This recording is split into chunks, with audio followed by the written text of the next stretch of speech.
History में हम एक कदम और आगे बढ़ेंगे और आज हम इंडियन नेशनल कांग्रेस की ही सीरीज़ में मॉडरेट फैक्शन के बारे में सब कुछ बहुत अच्छे से कंप्लीट कर लेंगे। इसके बाद हम 1850 से 1905 के बीच में इम्पॉर्टेंट 2 to 3 गवर्नर जनरल्स करेंगे, 1861 का 1892 का एक्ट करेंगे, 1905 तक की हमारी सारी हिस्ट्री कंप्लीट। और हमारा फिर उसके बाद नेक्स्ट फेज़ स्टार्ट होगा, वो होगा फेज़ ऑफ एक्सट्रीमिज़म, जो सीधे मर्ज कर जाएगा गांधीयन एरा में। इस तरह से अब हमारी आगे की हिस्ट्री प्रोसीड होने वाली है। देखिए, मॉडरेट फैक्शन को आज हम बहुत ही एनालिटिकल सेंस में अंडरस्टैंड करने की कोशिश करेंगे।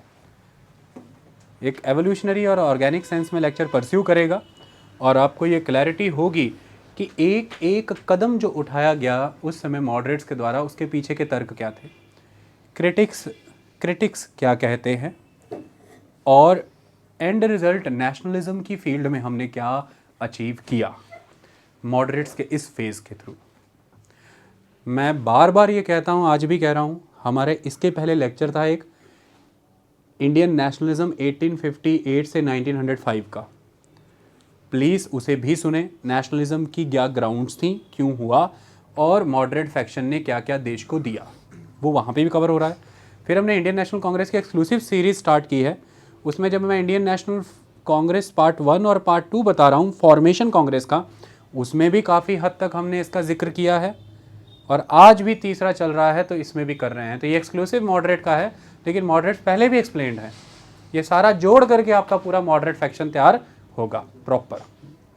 चलिए, आज के लेक्चर का कोर्स कैसे फॉलो होगा, मॉडरेट्स ने क्या किया वो भी, क्या उन्हें ब्रिटिशर्स की तरफ से रिस्पॉन्स मिला वो भी, और क्या क्रिटिक आया है उनका वो भी, ये तीनों साथ लेके चलूंगा मैं, ताकि आपको हर चीज़ वहीं पर समझ में आ जाए। तथ्य के आधार पर चलेंगे। चलिए शुरुआत करते हैं। देखिए, सबसे पहली चीज़ ये है कि इंडियन नेशनल कांग्रेस जब बनी थी, बनने के बाद नाम से ये जाहिर होता था कि वो नेशनल लेवल की एक पॉलिटिकल पार्टी है, जिसे इंडिया के लिए कई डिफरेंट टास्क परफॉर्म करने थे, जो उनके पहले बॉम्बे सेशन के दौरान व्योमेश चंद्र बनर्जी के भाषण में ही अभिव्यक्त हो गए थे। जैसे सबसे पहला टास्क इंडियन नेशनल कांग्रेस के सामने उस समय ये था कि पूरे भारत भर में कई डिफरेंट रीजनल पॉलिटिकल पार्टीज़ के होने की वजह से कई तरह के डिफरेंट पॉलिटिकल वर्कर्स थे, और उन वर्कर्स में आपस में भेद था, एकजुटता नहीं थी। उस भेद की वजह से उनके बीच में वैमनस्य भी बढ़ा, यानी कि एनिमोसिटी भी बढ़ती थी, राइवलरी बढ़ती थी, क्वेरल्स बढ़ते थे, द्वेष बढ़ता था। अब तक देश ने वो नहीं अचीव किया उन रीजनल पार्टीज़ के थ्रू जो अब करना चाहते थे, वो नहीं हो सकता था अगर वो पॉलिटिकल वर्कर्स एकजुट ना होते। तो कांग्रेस का सबसे पहला एजेंडा यही रहा था कि नेशनल लेवल पे पॉलिटिकल वर्कर्स जितने भी डिफरेंट प्रोविंसेस और रीजन से हैं, उनकी प्रोविंसेस और रीजनलिज्म सिस्टम को ख़त्म करके उनमें एक फ्रेंडली रिलेशन प्रमोट किया जाए। So the friendly relation promotion between the political workers at all the regional levels, at all the regional party level, ये पहला एजेंडा था कांग्रेस का। ये हो नहीं सकता था अगर कांग्रेस ने कुछ कंसर्टेड एफर्ट्स ना किए होते कुछ और डायरेक्शंस में। वो क्या थे? सेकंड, कांग्रेस इस बात को भली भांति जानती थी कि India race, caste, region, languages, इन चीज़ों में बड़े लेवल पर एक एनरिच्ड कंट्री है। ये बहुत सी चीज़ें भारत में एग्जिस्ट करती हैं, विविधता है। ऐसे में रीजनल अफिनिटी हमेशा रहेगी डिफरेंट सेगमेंट्स की, रीजनल लव हमेशा प्रायोरिटी पर था, क्योंकि भारत अब तक एक कंप्लीट नेशन के तौर पर लंबे समय से देखा नहीं गया था। भारत वर्ष का जो सपना किसी ज़माने में चाणक्य ने देखा था, एक अखंड भारत का निर्माण देखा था, वो समय दर समय आगे बढ़ते हुए बिखर गया था। और इस समय में जो भारत है, जो ब्रिटिशर्स के समय में एग्जिस्ट है, वो ऐसा माना जाता है अंग्रेज़ों के द्वारा कि वो डिफरेंट प्रोविंसेस में बटा हुआ भारत है।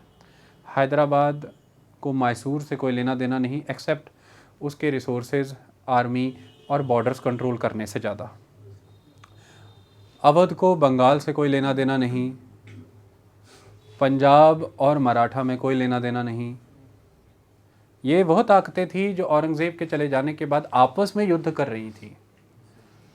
और औरंगज़ेब भी जब इन्हें जीत करके पूरे भारत भर का एक सम्राट बन के बैठा हुआ था, उसके लिए भी एक पॉलिटिकल सीट के तौर पर दिल्ली को सुप्रीम रखना ही प्रायोरिटी था और पूरी कंट्री को दिल्ली की सीट सुरक्षित रहे इसके लिए कंट्रोल में लेना है, ताकि बॉर्डर्स प्रोटेक्टेड रहें, रिसोर्सेज मोबिलाइज होते रहें, क्योंकि आर्मी मेंटेन करनी है और वो बिना रिसोर्सेज के नहीं हो सकती।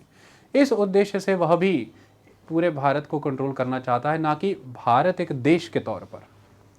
इस बात को आपको समझना है, क्योंकि भारत को एक देश के तौर पर अगर वो एकजुट करना चाहता और पूरे भारत का शासक उस सेंस में बनना चाहता, तो different culture, custom, manner, religion, races के लिए जगह होती। लेकिन ये प्रमाणित है, कई मंदिरों के ध्वंस हुए, कई लोगों के धर्म परिवर्तन हुए, 1.25 मन जनेऊ रोज़ तोलना, ऐसी बातें हैं। कश्मीरी पंडितों का इशू सबके सामने रहा। इससे ये प्रमाणित होता था कि वो इंडिया को एक जोग्राफिकल लैंड मास के तौर पर जीतना चाहता था, जिसमें रिसोर्स का इंटरेस्ट उसके लिए ज़्यादा इम्पोर्टेंट था, ताकि वो इतनी बड़ी कंट्री को कंट्रोल करने के लिए एक सेना रख सके, एक एडमिनिस्ट्रेटिव मैकेनिज़्म दे सके। अंग्रेज़ों के आ जाने के बाद अंग्रेज़ों ने भी पूरे भारत भर को इसी सेंस में कंट्रोल करना चाहा। बेटर एडमिनिस्ट्रेटिव सिस्टम के लिए एक यूनिफाइड जुडिशरी दी, एक यूनिफाइड सिविल सर्विस ब्यूरोक्रेसी दी, एक यूनिफाइड आर्मी सिस्टम देने का काम किया, एक यूनिफॉर्म लैंग्वेज देने का काम किया। ये सारी चीज़ें उनके द्वारा भी की गई, क्योंकि वो इंडिया को एक कमर्शियल बॉडी, एक कमर्शियल एंटिटी के तौर पर देखते थे, एक कॉलोनी के तौर पर ट्रीट करते थे, क्योंकि इंडिया उनके कॉलोनियलिज्म को सेटिस्फाई करता था, जो कॉलोनियलिज्म उस समय के इम्पीरियलिज्म का बेसिस था। जो साम्राज्यवाद, जो इम्पीरियलिज्म उस समय था, वो इसी बुनियाद पर खड़ा था, क्योंकि अलग अलग कॉलोनीज़ अलग अलग टास्क और रिक्वायरमेंट्स को सेटिस्फाई करती थी। कहीं से रॉ मटेरियल आता था, कहीं से फूड आते थे, फूड ग्रेन्स आते थे, और कहीं पर वहाँ की जनसंख्या का इस्तेमाल होता था ब्रिटेन के मैन्युफैक्चर्ड आर्टिकल्स कंज्यूम कराने के लिए। ये ब्रिटिशर्स का इंटरेस्ट था।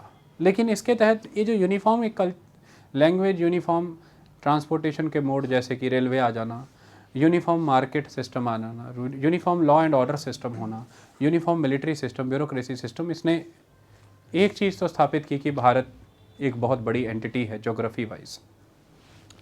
इससे एक चीज़ स्थापित हो गई कि शासक भी एक ही है पूरे भारत का, और एक चीज़ स्थापित करने में कांग्रेस सफल रही, शुरुआत का मॉडरेट फैक्शन, कि आपकी समस्याएं भी लगभग एक है और उनका कारण भी एक है, वो है अंग्रेज। तो यहाँ से राष्ट्रवाद का एक भावना की उत्पत्ति होती है। ये एक बड़ी चीज़ है।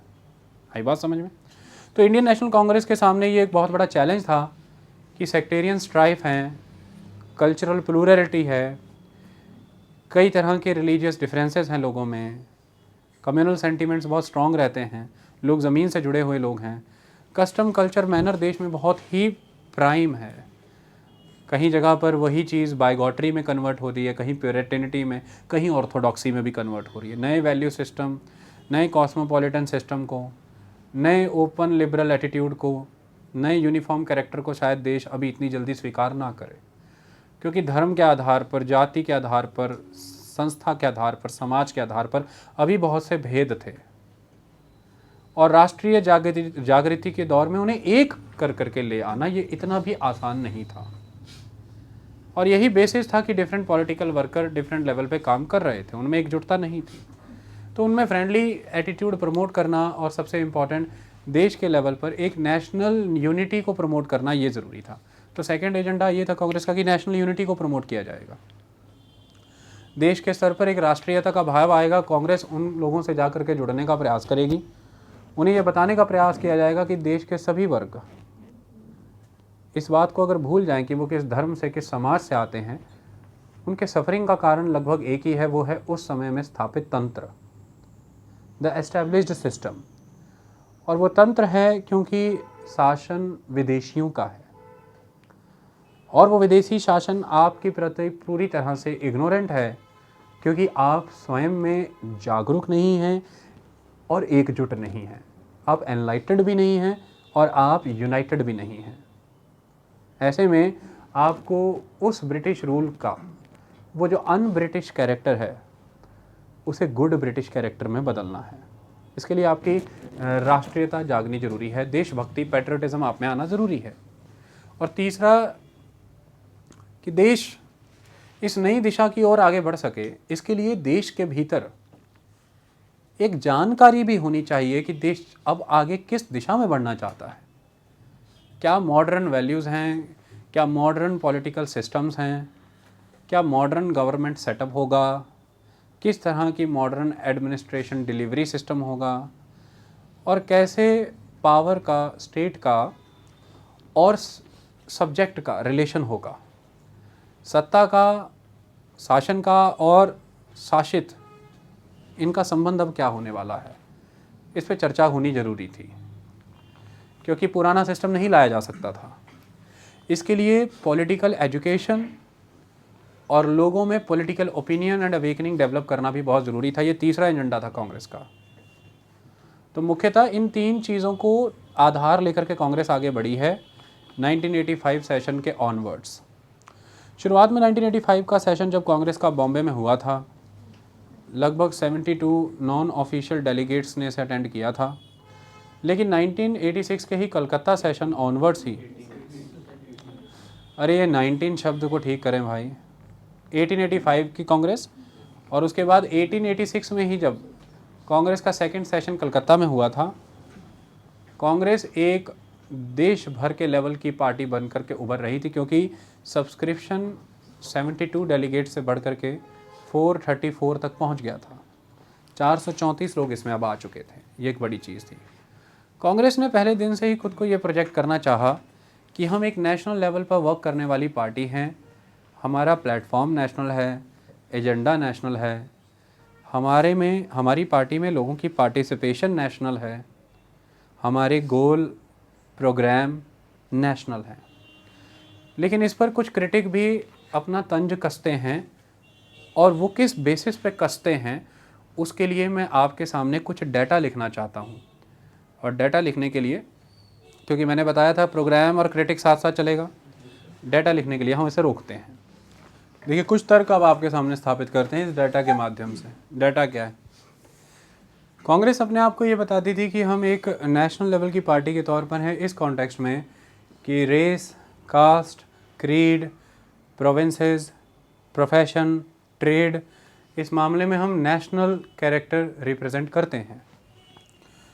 उसके विषय में अब आपसे कुछ बात करता हूँ। देखिए सबसे पहले तो प्रोफेशन के लेवल पर हम इसे ज़रा आंकने की कोशिश करें कि क्या ये दावा सच्चा है। ये कांग्रेस के पहले 4 सेशन है, बम्बई, कलकत्ता, मद्रास, इलाहाबाद। ये भी क्वेश्चन सीक्वेंस में लगाने में आता है कि पहला सेशन कहाँ था, सेकंड कहाँ था, थर्ड कहाँ था, फोर्थ कहाँ था। तो पहला बम्बई था, दूसरा कलकत्ता, तीसरा मद्रास, तो पहली 3 प्रेसिडेंसी है, चौथा इलाहाबाद में है। पहला 85, 86, 87, 88। देखिए बम्बई सेशन में जो लोगों की सहभागिता हुई है, टोटल जो पार्टिसिपेशन हुआ है, उसमें अगर हम देखें तो बम्बई सेशन में टोटल मेंबर 72 है, ठीक है। लेकिन उस 72 में से आप देखिए 39 तो लॉयर ही हैं। 39 लिटरली लॉयर हो गए, आधे से भी ज़्यादा। 14 जर्नलिस्ट हैं, 1 डॉक्टर है, 18 अदर्स हैं। अदर्स जिसमें बैंकर, मर्चेंट, लैंडलॉर्ड, एरिस्टोक्रेट, इस तरह के सारे सेक्शन आते हैं। लेकिन अब अगली बार चलते हैं 1886 में। देखिए लॉयर 166 हैं, तो टोटल यहाँ पे देखिए 434 मैंने बताया था दूसरे सेशन में। लॉयर 166 हैं, जर्नलिस्ट 14 से बढ़ के 40 हुए, डॉक्टर 1 से बढ़ के 16 हुए, अदर 18 से बढ़ के 212। सबसे बड़ी उछाल यहाँ पर देखने को मिल रही है। मतलब थोड़ी समावेशी हो रही है, थोड़ी बढ़ रही है, सबको साथ लेकर के चलने का काम हो रहा है।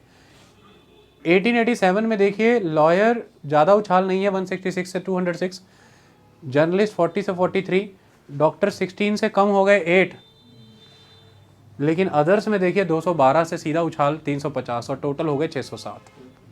आई बात समझ में? तो अदर्स की तरफ हम और एक्सपेंड हुए। 1888 में लॉयर्स 435, जर्नलिस्ट 43 से बढ़ के 73, डॉक्टर्स में फिर बड़ा उछाल आ गया 43, लेकिन अदर्स देखिए लगभग दुगने, 350 से 638, तो टोटल हुए 1248। कांग्रेस को ये समय लगा आगे बढ़ने में, जब उसने खुद को एक वेल रिप्रेजेंटेटिव बॉडी के तौर पर खड़ा किया।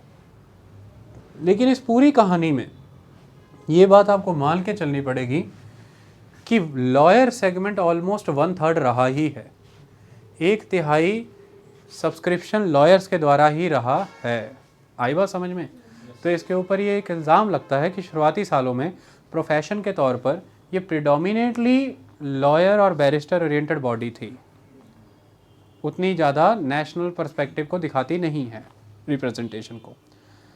लेकिन धीरे धीरे आंकड़े बताते हैं कि उसने खुद को एक्सपेंड किया है। अदर्स में बहुत से लोग बड़े हैं और वो तेज़ी से बढ़े हैं। जो शुरुआत में 18 थे वो 638 पे आए हैं।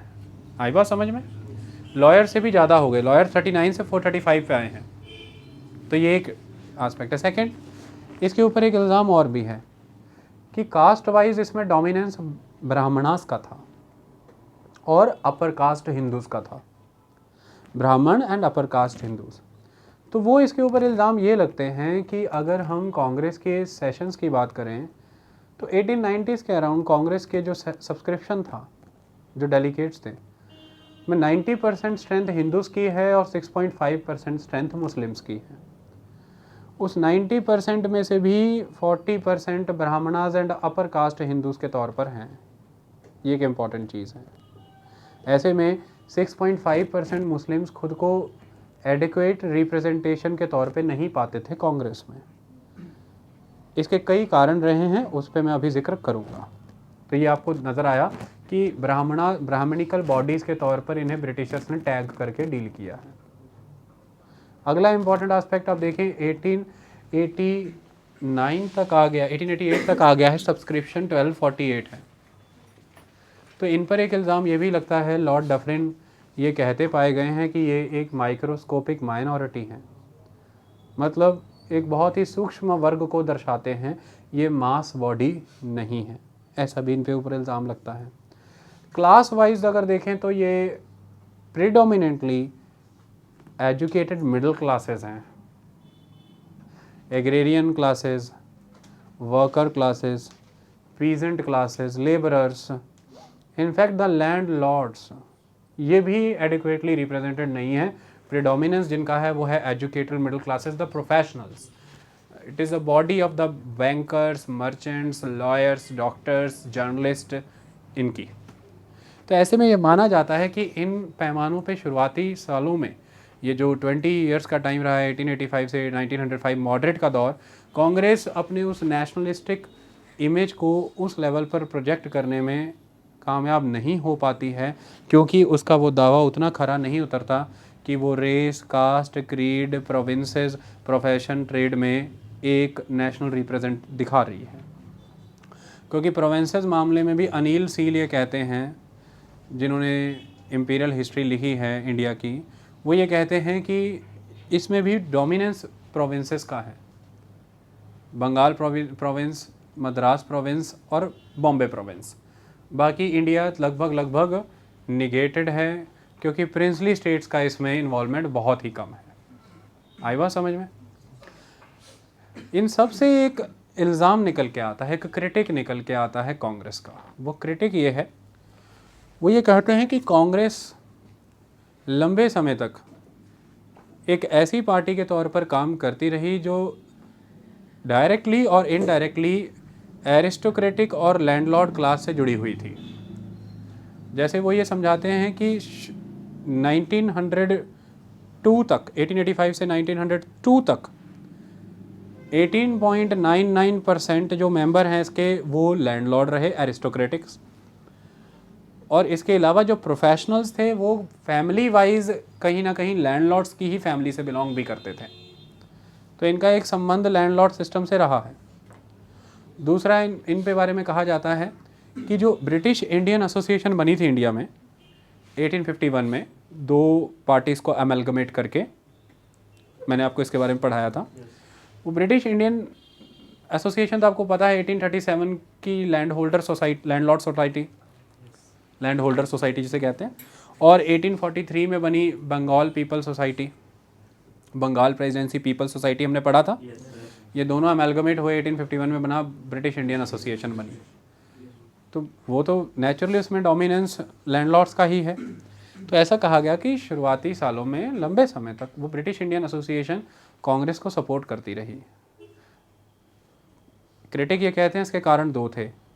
एक कारण ये है कि कांग्रेस को चलने के लिए फाइनेंसेस चाहिए थे और लैंडलॉर्ड एक स्थापित वर्ग था उस समय में जो फाइनेंसेस दे सकता था, तो ब्रिटिश इंडियन एसोसिएशन इन्हें फाइनेंसेस प्रोवाइड करती थी। और दूसरा, कांग्रेस को ब्रिटेन के जो कंजर्वेटिव्स हैं, कंजर्वेटिव माने the rightist, the right wings, जो कस्टम कल्चर मैनर को कंजर्व करने की बात करते हैं, वो कंजर्वेटिव वर्ग को भी अपने फेवर में रखना था, क्योंकि ब्रिटिश पार्लियामेंट में जब कांग्रेस अपना एजेंडा पुश करती तो लिबरल्स के साथ साथ वो कंजर्वेटिव भी सपोर्ट करे कांग्रेस के उस प्रपोजल को, उस एजेंडे को, और लिबरल्स के रास्ते में ऑब्स्ट्रक्शंस पैदा ना करें। इसलिए इंडियन कंजर्वेटिव वर्ग जो कि एरिस्टोक्रेटिक सेक्शन, लैंडलॉर्ड सेक्शन है, इसे साथ लेके चलेगी अगर कांग्रेस, तो ब्रिटिश कंजर्वेटिव सेक्शन भी कांग्रेस के साथ रहेगा।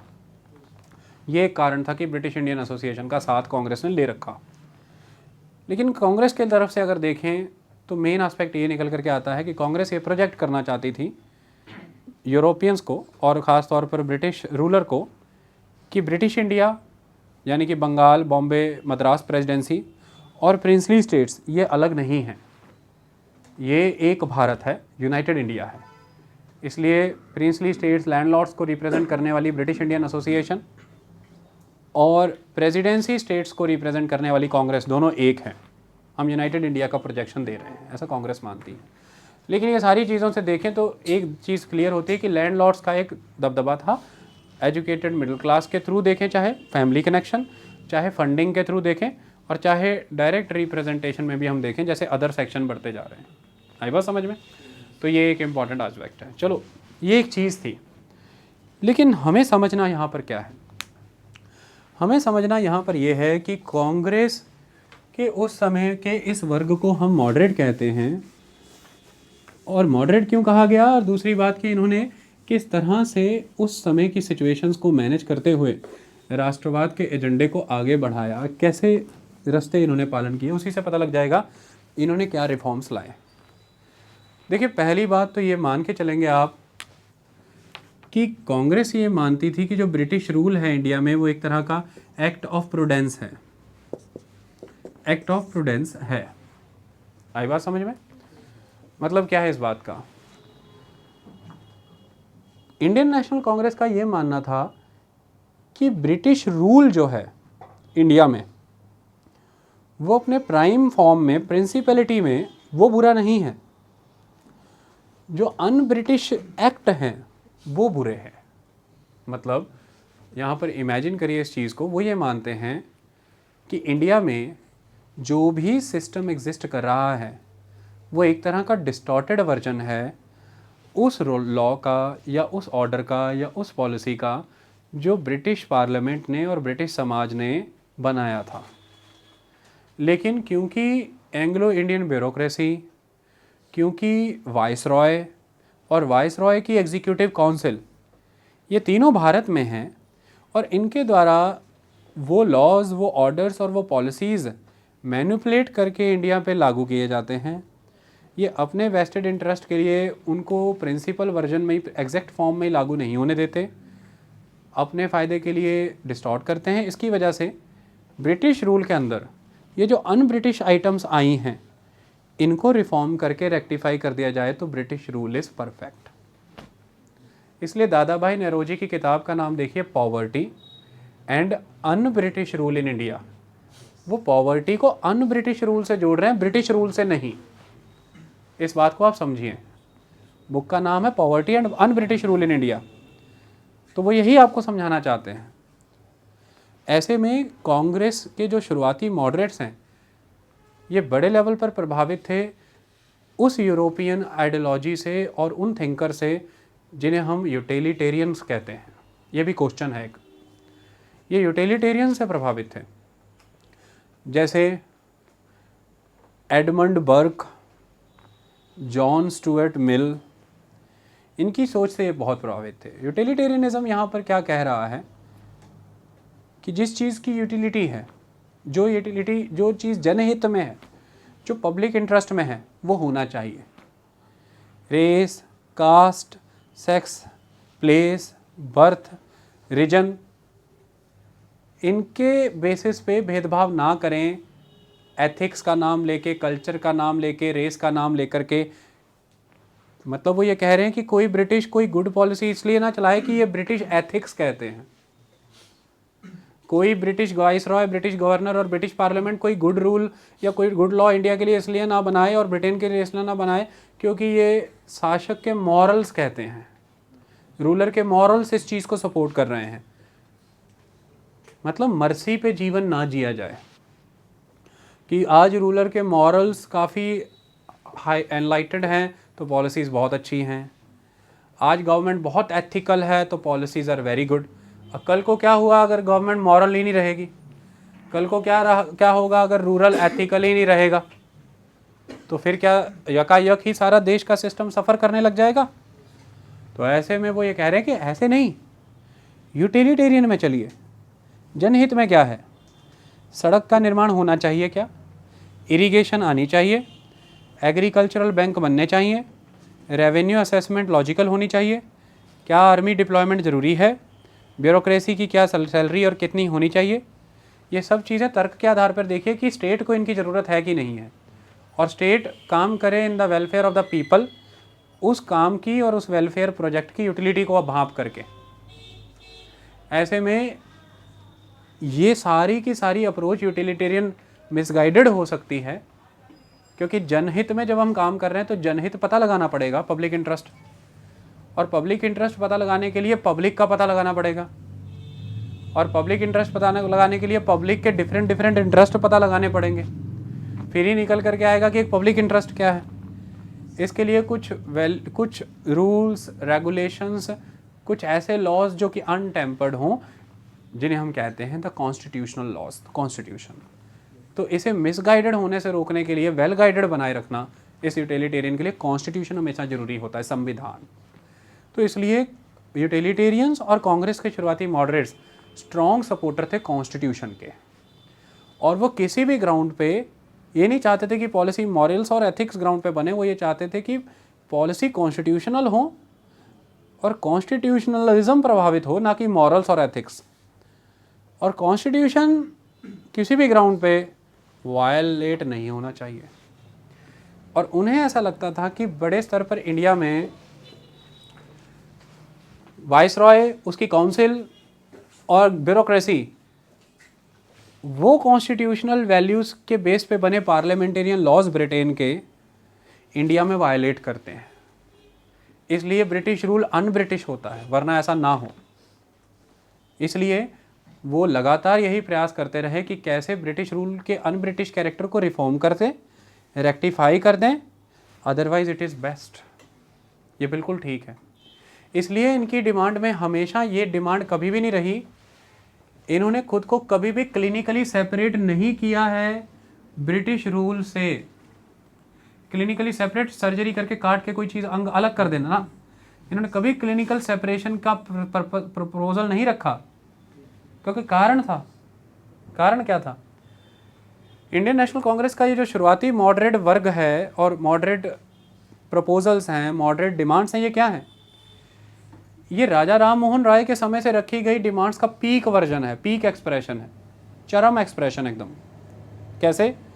राजा राम मोहन राय भी मानते थे कि जो वेस्ट की डेमोक्रेटिक सिस्टम है, जो वेस्ट का डेमोक्रेटिक लिबरल पॉलिटिकल सिस्टम है, लिबरल पॉलिटिकल एटीट्यूड है, इट इज़ बेस्ट, ये अच्छा है, ये देश को आगे ले जा सकता है। तो इसलिए वो इस बेस पे इस चीज़ का समर्थन करते थे, और वो ये मानते थे कि इस समय के लिए, इस घड़ी के लिए ब्रिटिश रूल रहना चाहिए with reforms and rectifications in the favor of the India and Indians। यही चीज़ मॉडरेट्स भी मांगते थे। तो वो खुद को ब्रिटिश इंपीरियलिज्म से अलग नहीं करना चाहते थे, वो ऑस्ट्रेलिया और कनाडा की तर्ज पर ब्रिटिश साम्राज्य के तहत ही अपने लिए स्वायत्तता चाहते थे, ब्रिटिश इंपीरियलिज्म के तहत ही, ब्रिटिश रूल्स के तहत ही अपने लिए एक इंडिपेंडेंस चाहते थे। आई बात समझ में? इसी की वजह से मॉडरेट्स के द्वारा इक्वलिटी लाने की बात नहीं की गई थी अंग्रेज़ों से, क्योंकि वो एक एब्स्ट्रैक्ट आइडिया होता और एक एब्स्ट्रैक्ट डिमांड होती, और अगर अंग्रेज कर भी देते तो एक एब्स्ट्रैक्ट प्रॉमिस होता, क्योंकि ये पॉसिबल ही नहीं था। तो फिर क्या किया मॉडरेट्स ने? मॉडरेट्स ने इक्वलिटी लाने को नहीं कहा, मॉडरेट्स ने इक्विटेबल लिबर्टी देने को कहा, जो कि क्लास प्रिविलेजेस के बेसिस पे आएगी। क्या मतलब इस लाइन का? इक्विटेबल लिबर्टी का मतलब यह है कि अगर कोई ब्रिटिश है सिटीजन है और कोई इंडियन सिटीजन है, if both are educated and enlightened, दोनों के सिविल राइट्स लगभग बराबर हों। ये ना हो कि वो उसकी नेशनैलिटी ब्रिटिश है तो उसको सिविल राइट्स ज़्यादा मिल रहे हैं, उसके एट पार हम एजुकेटेड हैं हमें सिविल राइट्स नहीं मिल रहे कि भाई बिकॉज वी आर इंडियन। ऐसा नहीं है। इसलिए लिबर्टी इक्विटेड हो। लेकिन अब मैं आपको एक बात बताता हूँ कि यहाँ पर कांग्रेस का क्रिटिक भी इसी चीज़ पे आता है कि इन्होंने पूरे देश को सब्स्टिट्यूट कर लिया अपने साथ। जो प्रपोजल्स और जो बदले में सैंक्शंस आई, जो परमिशंस आई, जो बेनिफिट्स आए, उसका फ़ायदा एक ही वर्ग उठा पाया भारत का, सब लोगों तक वो नहीं गया। ऐसा क्रिटिक है कांग्रेस का। बट इसके लिए मैं आपसे एक चीज़ डिस्कस करता हूँ। देखिए, आज राइट टू इन्फॉर्मेशन का कानून है, आरटीआई। आप में से कितनों ने आरटीआई लगाया है अपनी लाइफ टाइम में? फिर भारत में गांव देहात में जाइए, कितने लोगों को पता भी है आरटीआई का? लेकिन किसी एक पत्रकार से मिलिए, किसी वकील से मिलिए, हर रोज़ वो कई आरटीआई लगाता है। कानून तो है, लेकिन उसका उपयोग इस बात पे निर्भर करता है कि उस कानून की आपको उपयोगिता कितनी पता है। उसकी यूटिलिटी इस बात पे डिपेंड करती है कि आपको उसकी यूटिलिटी की इम्पोर्टेंस कितनी पता है। ऐसे में कांग्रेस का मानना उस समय में ये था कि प्रेस की स्वतंत्रता, कहीं भी आने जाने की स्वतंत्रता, डेमोन्स्ट्रेशंस की आज़ादी, लेजिस्लेटिव काउंसिल्स में हमें चुन के आने की आज़ादी, ये सारी आज़ादियाँ देश को दी जाएं। लेकिन अभी देश में एक ही वर्ग इन आज़ादियों का उपयोग करके भारत को आगे ले जाने लायक है, और बाद में ये सारी चीज़ें परकोलेट करके दूसरों तक भी जाएंगी। लेकिन एक लेवल पर शुरुआत तो यहाँ से करनी होगी, ये डिमांड तो करनी होगी अंग्रेज़ों से, फिर ही एक राष्ट्रवाद से सराबोर भारत उत्पन्न होगा, फिर सबको उसका लाभ मिल जाएगा।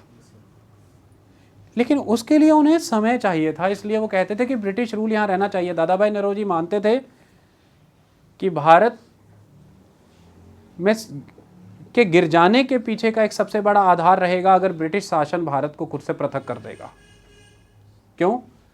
क्योंकि मैं आपसे एक बात पूछता हूँ, अगर उस समय में 1887 में, मैं आपसे सवाल करता हूँ, ब्रिटिश चले जाते भारत से, सत्ता का हस्तांतरण किसे होता? ट्रांसफ़र ऑफ पावर किसके साथ किया जाता? क्या ब्रिटिश इंडियन एसोसिएशन के साथ, जो कि लैंडलॉर्ड से सराबोर थी? क्या इंडियन नेशनल कांग्रेस, जो अभी आप खुद इल्ज़ाम लगा रहे हैं कि लॉयर्स और बैरिस्टर्स और ब्राह्मणों की एक बॉडी है जिसमें मुस्लिम रिप्रेजेंटेड ही नहीं है, या उन प्रिंसली स्टेट्स के साथ जिन्हें अपनी प्रिंसली स्टेट से आगे कुछ दिख ही नहीं रहा था, जो एक भारत का सपना अभी देख ही नहीं पाए थे? अगर ऐसा ना होता तो जब आक्रमण मैसूर पे हो रहे हैं तो हैदराबाद मराठा साथ क्यों दे रहे हैं? जब आक्रमण मराठा पे हो रहे हैं तो हैदराबाद साथ क्यों दे रहा है अंग्रेज़ों का? जब आक्रमण अवध पे हो रहा है तो बंगाल और बाकी राज्य साथ क्यों दे रहे हैं? क्योंकि उन्हें पता ही नहीं है कि ये एक विदेशी हैं और हम एक देश हैं, अपना अपनी प्रोविंसेस ज़्यादा प्रोमिनेंट हैं। ऐसे में मैं एक सवाल करता हूँ कि सत्ता का हस्तांतरण यदि होता तो बहुत बड़ा वर्ग इस लोकतांत्रिक प्रक्रिया में आए बिना ही रह जाता, और जिस भी वर्ग के साथ सत्ता का हस्तांतरण हो जाता, ट्रांसफ़र ऑफ पावर जिसके साथ हो जाती, वो ब्रिटिशर्स की जगह ले जाता, और एक लगातार एक्सप्लॉयटेटिव कैरेक्टर चलता ही जाता कंट्री में। तो अंतर क्या होता फिर? इसलिए हमारा स्वतंत्रता संग्राम अपने आप में बहुत उल्लेखनीय है, क्योंकि वो स्वतंत्रता का संग्राम होते हुए अंग्रेज़ों से आज़ादी के साथ साथ भारतीयों की चेतना और जागृति का काम भी तो कर रहा था। उनको चेतन भी तो कर रहा था अपने राजनीतिक, सामाजिक, आर्थिक, सांस्कृतिक अधिकारों को लेकर के, religious, traditional, political, cultural, economic benefits और उनके राइट्स को लेकर के। उन्हें इंटेलेक्चुअली भी तो ट्रेंड कर रहा था कि क्या क्वेश्चन पूछने हैं, डेमोन्स्ट्रेशन कैसे होता है, काउंसिल की इंपॉर्टेंस क्या है, लेजिस्लेचर क्या होती है, एग्जीक्यूटिव क्या होती है, कैसे एक कॉन्स्टिट्यूशन होता है, उसमें सारे प्रावधान होते हैं, फिर उन्हीं से गाइडेड लॉ बनते हैं लेजिस्लेचर में, और वो देश में सभी पर बराबर लागू होते हैं, सभी को अधिकार बराबर होता है। ये सब किधर पता था अभी? धरना प्रदर्शन क्या होता है, रूल ऑफ लॉ क्या होता है, डेमोन्स्ट्रेशन किसे कहते हैं, ये सब होना अभी बहुत अनिवार्य था, इसलिए हमारा स्वतंत्रता संग्राम सबसे अलग है। इसके लिए अंग्रेजों को ऐसा लगता था कि एटलीस्ट ब्रिटिशर्स ऑन लेटर्स कम से कम ये एडमिट करते हैं कि वो ऑटोक्रेट नहीं हैं, वो डेमोक्रेट हैं। जबकि शासक तो भारत में ये बात एडमिट ही नहीं करते थे। मेरा वचन ही है शासन, ऐसे थोड़े ना देश चलते हैं। तुम तो वचन कोई भी ले लो, तुम तो वचन ले लो कि दिल्ली पहुंचना है, कल तक जमीन में फसलें रौंद के रख दोगे। किसान का कौन सोचेगा भैया? जब किसान को एक लोअर कोर्ट से लेकर के हायर कोर्ट तक अपील करने की आज़ादी होगी कि वो उसकी फसल के खिलाफ केस लगा के मुआवजा ले सकता है, तभी इसे मैं लोकतंत्र मानूंगा ना भैया। वरना तुम्हारा तो वचन ही है शासन, और तुम तो वचन ले लिए, अब तुम्हें तो अब मतलब स्वयं महादेव भी रोक नहीं सकते। लेकिन तुम्हें एक छोटा सा अफसर रोक सकता है, उस कोर्ट में बैठा हुआ मैजिस्ट्रेट। ये रूल ऑफ लॉ की ताकत होती है। जब कानून का राज होता है ना, तब ऐसा होता है। मैं नहीं कह रहा अंग्रेजों के समय में ऐसा था, मैं नहीं कह रहा कि आज भी पूरी तरह से ऐसा है, समय लगेगा इसे अचीव होने में, बट जर्मिनेशन तो हुआ भैया। बीजारोपण भी तो करना जरूरी था वृक्ष बनाने से पहले। तो ऐसा मानते थे मॉडरेट्स, इंडियन नेशनल कांग्रेस मानती थी कि एटलीस्ट ऑन लेटर्स तो मान रहे हैं ना, लिखती में थ्योरी में तो मान रहे हैं ना ये लोग, ये बात प्रैक्टिकल हम बना लेंगे। उसके लिए हमें मैक्सिमम पार्टिसिपेशन चाहिए लोगों का, एजुकेट करना होगा लोगों को, डेमोन्स्ट्रेशन करेंगे, सब करेंगे, लेकिन हम इसे बना लेंगे, सत्य में परिवर्तित कर लेंगे। मतलब आज कॉन्स्टिट्यूशन में देखिए कितने प्रोविज़न है, सुप्रीम कोर्ट उन प्रोविजंस को इन्वोक कर करके प्रैक्टिकल में जन्म दे रहा है कि नहीं दे रहा। आज अगर कॉन्स्टिट्यूशन में आर्टिकल 131 में यह प्रावधान है कि केंद्र राज्य के बीच में जब भी टसल होगी तो सुप्रीम कोर्ट जुरिस्डिक्शन रखता है उस मामले में अपना। अब ये तो सुप्रीम कोर्ट पे है ना कब वो इस आर्टिकल को जिंदा कर दे, लेकिन कागजों में लिखित है तो ही जिंदा होगा भैया। इसलिए कांग्रेस मानती थी कि कुछ लिख के तो दे रहे हैं ना कागजों में कि हम बेनेवलेंस हैं, हम पैटर्नलिज्म के थ्रू आते हैं, हम रूल ऑफ लॉ में आते हैं, हम लिबर्टी देते हैं, डेमोक्रेसी देते हैं, पार्लियामेंटेरियन है, ब्यूरोक्रेटिक हैं, रूल ऑफ लॉ है, दे तो रहे हैं। प्रैक्टिकल में कन्वर्ट करना हमारा जिम्मा है, हम कर लेंगे। इसे पूर्णतः प्रैक्टिकलिटी में कन्वर्ट करके एक स्वतंत्र भारत का निर्माण हो, उसके लिए भी समय चाहिए था। इसलिए इंडियन नेशनल कांग्रेस के शुरुआती मॉडरेट फैक्शन कहता था कि पीस मील अप्रोच यूज करेंगे, कि एक तो आज़ादी की दिशा में ग्रेजुअल बढ़ेंगे, और वो ग्रेजुअल बढ़ना कैसे होगा, अन ब्रिटिश तत्व खत्म कर करके प्योर ब्रिटिश तत्व माने कि प्योर कॉन्स्टिट्यूशन तत्व, प्योर पार्लियामेंटेरियन तत्व आ जाएंगे। और जब वो हो ही जाएगा तो अंग्रेज भी भारत क्यों रहना चाहेंगे। 1946 में हुआ तो, जब भारत में सबको अधिकार मिल जाएंगे, इंडस्ट्री प्रोटेक्टेड हो जाएगी, किसान के ऊपर अत्याचार नहीं होगा, इरिगेशन, एग्रीकल्चर, सड़कें आएंगी, विद्युतीकरण होगा, इलेक्ट्रिफिकेशन होगा, तो फिर अंग्रेज भारत का दोहन नहीं कर पाएंगे, एक्सप्लॉयटेशन नहीं कर पाएंगे, एक्सट्रैक्शन नहीं कर पाएंगे, तो फिर वो यहाँ रहेंगे भी क्यों गर्मी में। वो तो जाएंगे अपना ब्रिटेन ही, कहेंगे अब यहाँ से कुछ नहीं मिलता, चलो चले। आज आप लोग विदेशों में जाके काम इसलिए करते, करेंसी का फ़र्क है। अब अगर करेंसी का फ़र्क कल रात को ही ख़त्म हो जाए, मान लीजिए कि करेंसी इंडिया की और अमेरिका की बराबर हो गई, डॉलर भी उतने का, तो फिर तो बहुत सा ऐसा वर्ग है जो वापस आ जाएगा। वो कहेगा करेंसी डिफरेंस ही खत्म हो गया भैया, अब वहाँ क्या करना। तो जब उनको यहाँ से लाभ मिलने बंद हो जाएंगे, खुद ही चले जाएंगे। तो ऐसे में कांग्रेस कह रही है कि ग्रेजुअल होगी आज़ादी, और इक्वलिटी, लिबर्टी, अधिकार पीस मील वे में, टुकड़ों टुकड़ों में नीचे तक चले जाएंगे सबके पास। तब देश पूर्ण रूप से तैयार होगा सत्ता के हस्तांतरण के लिए, ट्रांसफर ऑफ पावर के लिए। अभी भी इतनी मैच्योरिटी में भी हमने ट्रांसफर ऑफ पावर किया है माउंटबेटन प्लान के अकॉर्डिंग, तो भी देखिए बंटवारा हुआ था भारत का, और तो भी देखिए स्ट्रगल कितनी हुई। 3 साल भारत झुलसा है बंटवारे की आग में, और कहीं अगर ये 1880-85 में होता तो क्या होता। भारत आज 600 टुकड़ों में होता, रियासतों में। तो क्या होता ऐसा भारत भाई, क्या विकास होता हमारा, कैसे ग्रोथ कर पाते हम। और ये जो कॉस्मोपॉलिटन कल्चर की आप बात कर रहे हैं, ये कैसे आगे बढ़ता। ये रियासती रंग है, ये मेजॉरिटी कम्युनिटी का ही रंग है। 1948 में जम्मू से मुस्लिम खदेड़े जा रहे थे, और 1991-92 आपने देखा कश्मीरी पंडित श्रीनगर से खदेड़ दिए गए। तो ये ऐसा होता फिर। इसके लिए तो परिपक्वता चाहिए थी देश को, और वो अचीव हुई है 85 से 47 तक, अभी तक हो रही है। आई बात समझ में? तो इसके लिए कांग्रेस की ये स्टेप्स थे, कदम थे। अब मुझे लगता है कांग्रेस से रिलेटेड क्वेश्चन आएंगे तो कभी कंफ्यूज नहीं होगे, क्योंकि ग्राउंड क्लियर कर दी मैंने, उनका आपको माइंड सेट क्लियर कर दिया कि वो क्या मान के क्या चल रहे थे।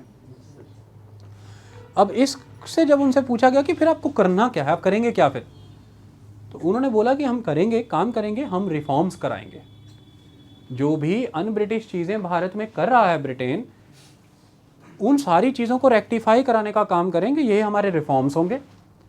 और रिफॉर्म्ड वे में ये गवर्नमेंट यहाँ चलती रहे, जैसे कनाडा ऑस्ट्रेलिया में इंडिपेंडेंस हमें भी मिल जाएगी, तो ये हम चलते रहेंगे, इसमें दिक्कत की क्या बात है। इसके लिए पूछा उनसे तो क्या शुरुआती रिफॉर्म्स को समझने की कोशिश करते हैं कि कैसे रिफॉर्म्स आएंगे। शुरुआती जो मेजॉरली रिफॉर्म्स उन्होंने कराने की कोशिश की वो लेजिस्लेचर के लेवल पर कराने की कोशिश की है। कानून प्रक्रिया से जुड़ी हुए परिवर्तन कराने की उन्होंने बात की कि कानून प्रक्रिया में परेशानियां हैं, इसको हमें सुधार कराना है। कैसे कराना है, देखिए अब कुछ नाम आएंगे वो तो आपको पता होने ज़रूरी है।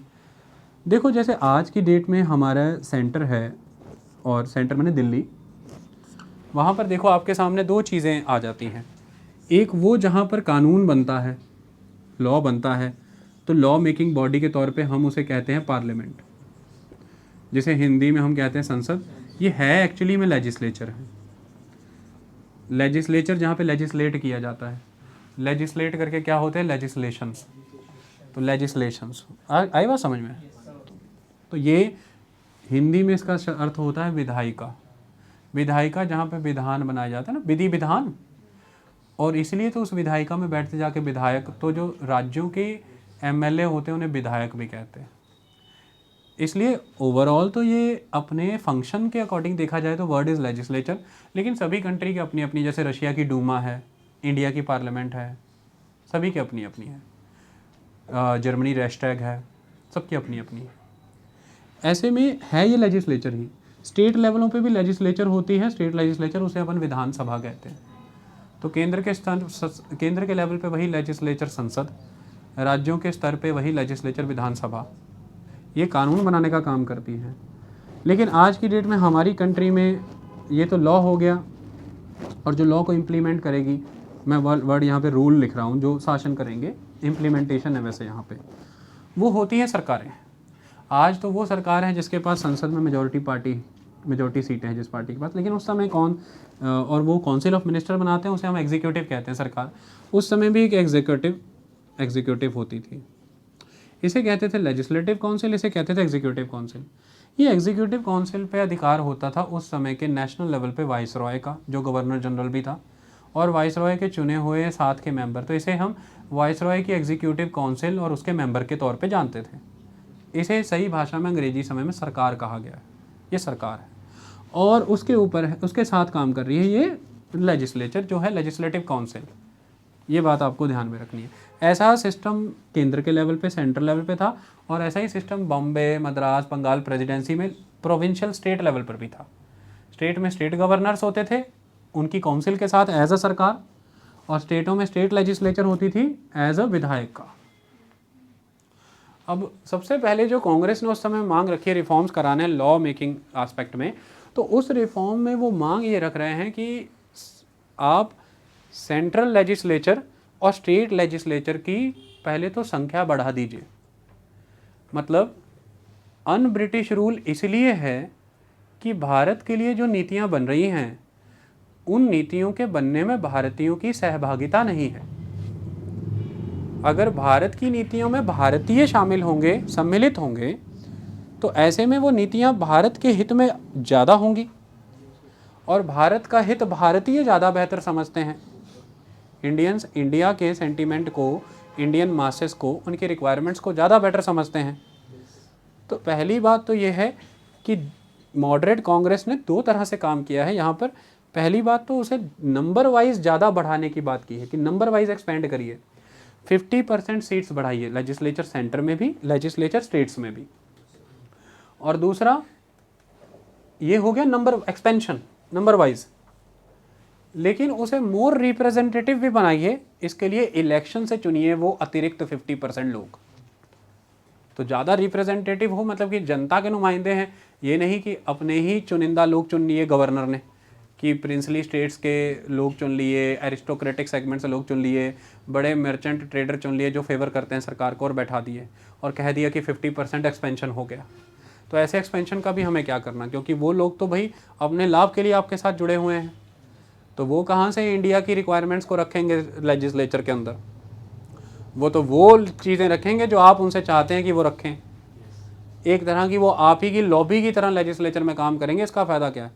जैसे आज भी बहुत से शासकों ने ऐसी नाम की सिर्फ नेम की लेजिस्लेचर्स बना रखी हैं दिखावे के लिए पूरी दुनिया के लिए कि हम डेमोक्रेटिक, अपनी ही मर्जी का एक कॉन्स्टिट्यूशन बनाते हैं जैसे पोइट्री लिख रहे हो। पता क्या होला, राजा कॉन्स्टिट्यूशन बना रहा है, बनू के कहते बना दिया मैंने, ले लो, और उसी में कहते तुम्हारा दिया है एक प्रावधान कि तुम भी बनोगे, और कहते सर अगर मतलब हमें कैसे काम करना है, सब लिखा है कॉन्स्टिट्यूशन में, वैसे ही काम करना है, और अगर हम वैसे नहीं करेंगे मैं कॉन्स्टिट्यूशन नया बना लूँगा, फिर ये भी तो मैंने ही बनाया है, और फिर तुम भी नए हो जाओगे। समझ आई बात? अपने अपने तरीके से चीज़ों को बदला जा रहा है। छोटा सा उदाहरण इसमें देता हूँ। 2024 में रशिया के पुतिन का समय ख़त्म हो रहा है। अब वो क्या करना जानते हो? जैसे हमारे यहाँ राज्यसभा होती है ना, वहाँ पर स्टेट काउंसिल है। हमारी राज्यसभा को भी काउंसिल ऑफ स्टेट कहते हैं, और वो स्टेट काउंसिल में अलग अलग स्टेट से, जिसे ओब्लास्ट कहते हैं रशिया में, हमारे यहाँ पे स्टेट कहते हैं, कनाडा में प्रोविंस कहते हैं, वहाँ पे ओब्लास्ट कहते हैं। तो अलग अलग प्रोविंस से गवर्नर्स आके बैठते हैं उस स्टेट काउंसिल में। लेकिन अभी उसका कैरेक्टर एडवाइजरी है, वो सिर्फ एडवाइजरी नेचर की है, वो एडवाइस देती है, सरकार उसे माने ना माने कोई फ़र्क नहीं पड़ता। लेकिन पुतिन संविधान में बदलाव करने जा रहे हैं, रिफॉर्म्स, क्योंकि वो आगे का मार्ग प्रशस्त कर रहे हैं। कैसे? अब 20 साल तक तो राष्ट्रपति रह लिया, आगे और 4 साल है, इसके बाद वो नहीं बन सकते। तो वो क्या कर रहे हैं, वो इस स्टेट काउंसिल को कॉन्स्टिट्यूशन में रिफॉर्म करके परमानेंट बॉडी के तौर पर एडवाइजरी नहीं मैंडेटरी बना देंगे, कि सरकार पे इसकी सलाहें मैंडेटरी होंगी, और खुद उस काउंसिल के प्रेसिडेंट के तौर पर बैठेंगे। क्योंकि वो काउंसिल राज्यों के सभी गवर्नर को रिप्रेजेंट कर रही है, तो मेनली रिप्रेजेंट देश को तो वही कर रही है, और उधर से चुन करके आएगा एक राष्ट्रपति जो पार्लियामेंट के साथ मिलकर के चलता है। सत्ता पे हावी रहेंगे पुतिन, सत्ता में ना होते हुए भी सत्ता पे, इसलिए रिफॉर्म्स हो रहे हैं। देखिए रिफॉर्म्स किस किस दिशा में होते हैं, ये भी आपको समझना। रिफॉर्म शब्द का मतलब लोग अक्सर कंफ्यूज कर रहे हैं कि जैसे कुछ अच्छा ही होने जा रहा है। रिफॉर्म का मतलब अच्छा नहीं होता, रिफॉर्म का मतलब होता है पहले की चीज़ को दोबारा से फिर से फॉर्म करना, है पहले की बनी चीज़ को दोबारा से तरीके से फॉर्म करना। तो ये है। तो ऐसे में अब अपने ही लोग घुसेड़ सकते थे, तो उसका भी क्या फ़ायदा था? कांग्रेस को कहते तुम्हारा 50% कर दिया, और बंदे कौन घुसा लिए? अपने ही। कांग्रेस फिर बैठी रह जाती। तो कांग्रेस कह रही है कि भाई रिप्रेजेंटेटिव भी बनाएं, इसे एक्सपेंशन भी करें इसका। तो इलेक्शन के थ्रू आएंगे, local bodies, chamber of commerce and universities के लोग इलेक्टोरल कॉलेज बना करके वोट करके इलेक्टेड कैंडिडेट आपके पास भेजा करेंगे। क्योंकि ओपन इलेक्शन अभी कराने का सिस्टम तब नहीं था, तो यूके में नहीं होता था, ब्रिटेन में नहीं होता था, इंडिया में कहाँ हो जाना था। ठीक है, ऐसे आज की डेट में भी जो स्टेट होते हैं ना, जिन स्टेट्स में विधानसभा के अपर हाउस भी है, विधान परिषद, वहाँ पे भी इसी तरह से इन डिफरेंट बॉडीज़ से वोट करा करके मेंबर चुन करके लाए जाते हैं। आज भी ऐसा होता है हमारे देश में। क्लियर है जी बात? अब यहाँ पर सरकार का रिस्पॉन्स क्या आ जाता है? सरकार इस मांग को नहीं मानती। सरकार क्या करती है? एक तो 50% एक्सपेंशन नहीं करती है, थोड़ा बहुत एक्सपेंशन करती है, और दूसरा राज्यों से जो लोग चुन करके आएंगे वो लोग अपॉइंट करने हैं कि नहीं करने, ये गवर्नर तय करेगा। मतलब आप नॉमिनेशन भेजिए, उन्हें पोजीशन पे रखना है नहीं रखना है, it will be decided by the governor, that is the voice Roy. ऐसा ही सेंट्रल लेवल पे होगा, ऐसा ही स्टेट लेवल पे होगा। तो ये इलेक्टेड प्रोसीजर ना हो के सिलेक्शन प्रोसीजर हो गया, सिलेक्शन हो गया, नॉमिनेशन। तो ऐसे में 1892 का एक एक्ट पास करके एक थोड़ा सा आंशिक तौर पर एक्सपेंशन किया स्टेट्स का भी और सेंट्रल लेजिस्लेचर का भी, और वो थोड़े से एक्सपेंशन में भी जो लोग डाले वो अपने